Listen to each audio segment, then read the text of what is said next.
Welcome to stoner dictation. अगर आप इस चैनल पर नए हैं तो चैनल को सब्सक्राइब कर लें और बेल आइकन ज़रूर दबाएं। यहाँ पे आपको डेली मॉर्निंग में एडिटोरियल डिक्टेशंस और इंग्लिश के वोकैब एडिटोरियल, जो इंग्लिश के वोकैब होते हैं हिंदू और टाइम्स ऑफ इंडिया से, वो यहाँ पे प्रोवाइड किए जाते हैं। और इडियम्स, वर्ड मीनिंग, ये भी प्रोवाइड होते हैं।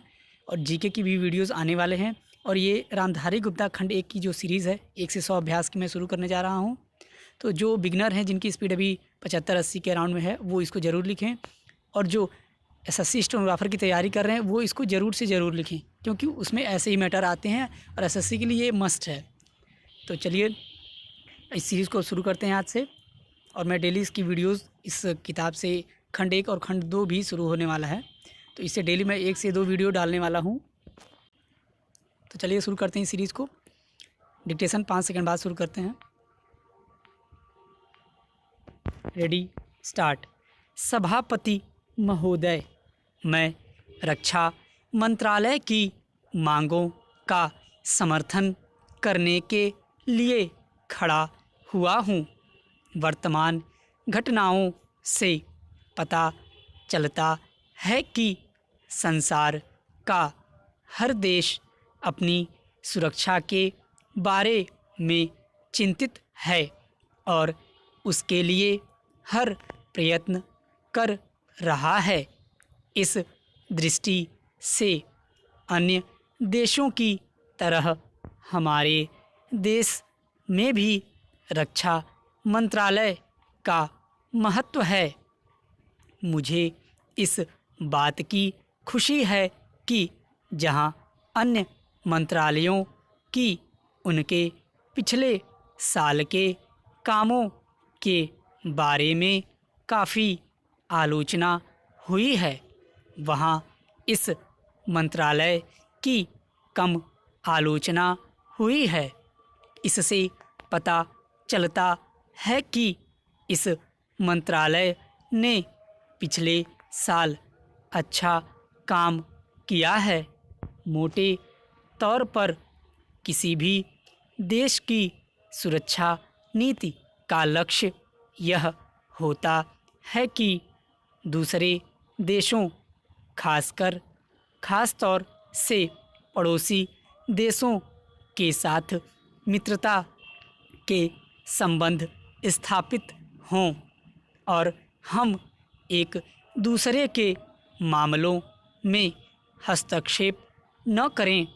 लेकिन उसके साथ यह भी ज़रूरी होता है कि हम अपने देश की सीमाओं और अखंडता की रक्षा करें।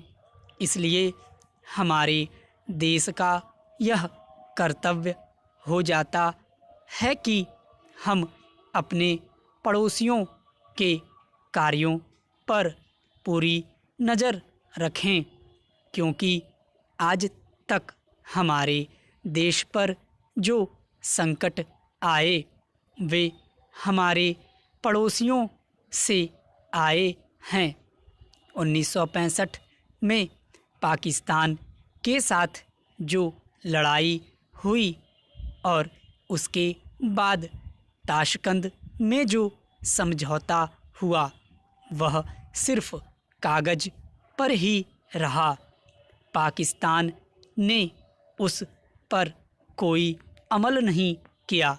इस दृष्टि से बहुत ज़रूरी है कि हम अपने देश की सुरक्षा की हर तरह से व्यवस्था करें।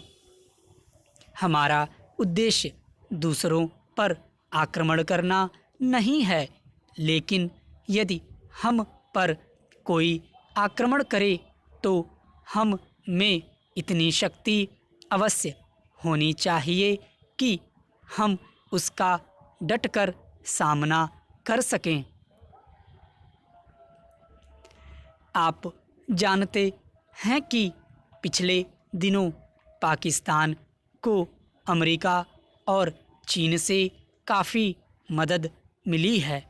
रक्षा मंत्रालय की रिपोर्ट में भी कहा गया है कि पिछले साल अमेरिका ने पाकिस्तान को 1500 करोड़ रुपए की फौजी सहायता दी है।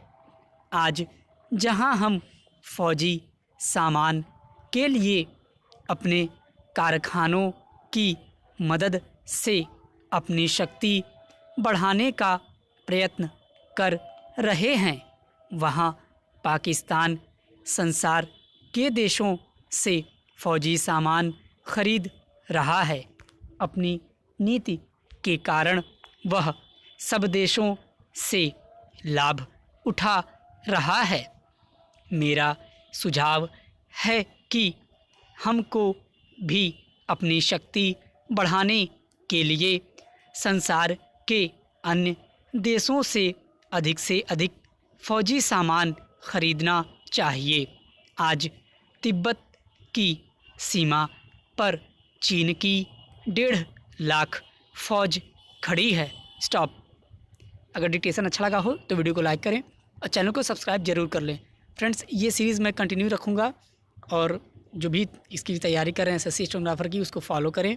और मैं कोशिश करूँगा ये खंड 1 जल्दी से जल्दी ख़त्म कर दूँ और इसके साथ ही मैं खंड 2 भी का डिक्टेशन दूँगा, उसकी भी कोशिश रहेगी जल्दी जल्दी इसको ख़त्म करने की। तो आप चैनल से जुड़े रहें और इसको फॉलो करते रहें। Thank you.